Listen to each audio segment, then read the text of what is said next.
రాష్ట్ర ప్రభుత్వం 12వ పీఆర్సీని వెంటనే విడుదల చేయాలని మాజీ కేంద్ర మంత్రి చింతామోహన్ డిమాండ్ చేశారు. గుంటూరు కలెక్టరేట్ ఎదుట శనివారం ధర్నా నిర్వహించి నిరసన వ్యక్తం చేశారు. ఈ సందర్భంగా ఆయన మాట్లాడుతూ ఆంధ్రప్రదేశ్లో 6 లక్షల మంది ప్రభుత్వ ఉద్యోగులు కష్టాలు ఉన్నారని, దాదాపు 30,000 కోట్ల బకాయిలు ఉన్నాయని చెప్పారు. వెంటనే ఉద్యోగులకు రావాల్సిన బకాయిలు చెల్లించాలని, అదేవిధంగా రాజధానిలోని దళితుల భూములు సేకరించి కూటమి నేతలు ధనికులకు అమ్ముకుంటున్నారని ధ్వజమెత్తారు. అవినీతి లేని ప్రభుత్వం రావాలి అంటే కేవలం కాంగ్రెస్ పార్టీ వల్లనే సాధ్యమవుతుందని ఆయన స్పష్టం చేశారు.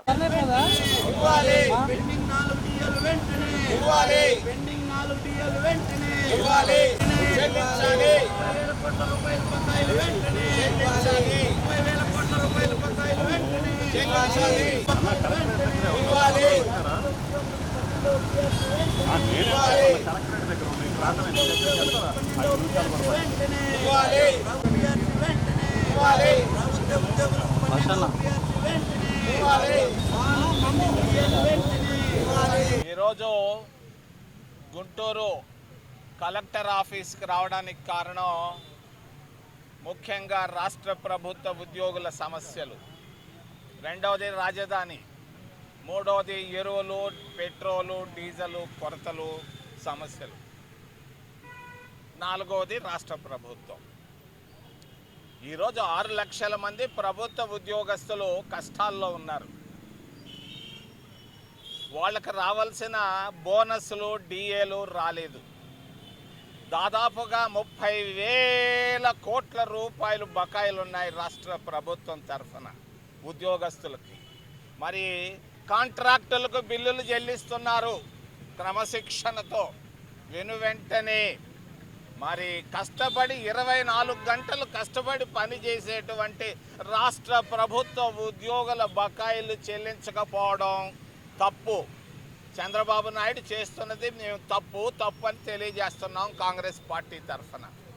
వెంటనే వాళ్ళకి రావాల్సినటువంటి 30,000 కోట్ల రూపాయల బకాయిలను ఒక నెల లోపల చెల్లించాలని మేము డిమాండ్ చేస్తూ 1958లో బ్రహ్మానందరెడ్డి గారు ముఖ్యమంత్రిగా ఉన్నారు. ఆయన ముఖ్యమంత్రిగా ఉన్నప్పుడు మొట్టమొదట పీఆర్సీని అపాయింట్ చేయడం జరిగింది. ఈ పీఆర్సీ అనేది 5 సంవత్సరాలకు ఒక్కసారి వేయాలి రాష్ట్ర ప్రభుత్వ ఉద్యోగుల వేతనాలను సవరిస్తూ. కానీ 8 సంవత్సరాలైంది. 8 సంవత్సరాలైనా ఈ రోజుకు పీఆర్సీ వేయకపోవడం రాష్ట్ర ప్రభుత్వాలు, క్రితంలో ఉన్నటువంటి జగన్ ప్రభుత్వం, ఈ రోజున్నటువంటి చంద్రబాబు నాయుడు ప్రభుత్వాలని నేను ఖండిస్తున్నా. రాష్ట్ర ప్రభుత్వ ఉద్యోగులకు అన్యాయం జరుగుతూ ఉంది. 3 రూపాయలు వడ్డీకి అప్పులు తెచ్చి బిడ్డలను చదివిస్తున్నారు. ఇళ్ల వాడుకలు పెరిగిపోయినాయి, ధరలు పెరిగిపోయినాయి, పెట్రోల్ ధరలు పెరిగిపోయినాయి, బియ్యం ధరలు పెరిగిపోయినాయి, నూనె ధరలు పెరిగిపోయి, అన్ని ధరలు పెరిగిపోయి అప్పుల్లో పడిపోయి ఉన్నారు. అన్ని పక్కనే ఉన్నటువంటి రాష్ట్రంలో నిన్ననే విజయ్ డిఏ ప్రకటించాడు. నిన్ననే కొత్తగా వచ్చినటువంటి ముఖ్యమంత్రి డిఏని ప్రకటించాడు. ఓ చంద్రబాబు నాయుడు, 18 సంవత్సరాలుగా నువ్వు ముఖ్యమంత్రిగా ఉండి వాళ్ళకి 4 డిఏలు ఎందుకు పెండింగ్ పెట్టావు? ఎవరిచ్చారు నీకే హక్కు? ఇది తప్పని తెలియజేస్తూ వెంటనే వాళ్ళకి రావాల్సిన 4 డిఏలు, 30,000 కోట్ల రూపాయలు బకాయిలు 12వ పీఆర్సీని రాబోయే కొద్ది వారాల్లో ప్రకటించాలని నేను డిమాండ్ చేస్తూ, రెండో విషయం రాజధానిలో భూములన్నీ దళితులు అనుభవించేదంతా మరి పెద్దవాళ్ళు, కోటీశ్వర్లు. దళితుల భూములు పొట్టగొట్టి తీసుకొని చంద్రబాబు నాయుడు నువ్వు చేసేది పాపం కాదా? దళితుల భూములు పెరుక్కొని నువ్వు కోటీశ్వర్లకు అమ్ముకుంటున్నావు. ఎవరి దగ్గర ఎంత తీసుకుంటున్నావు? మా దగ్గర లెక్కలన్నీ ఉన్నాయి. సమయం వచ్చినప్పుడు బయట పెడతాం, జాగ్రత్త.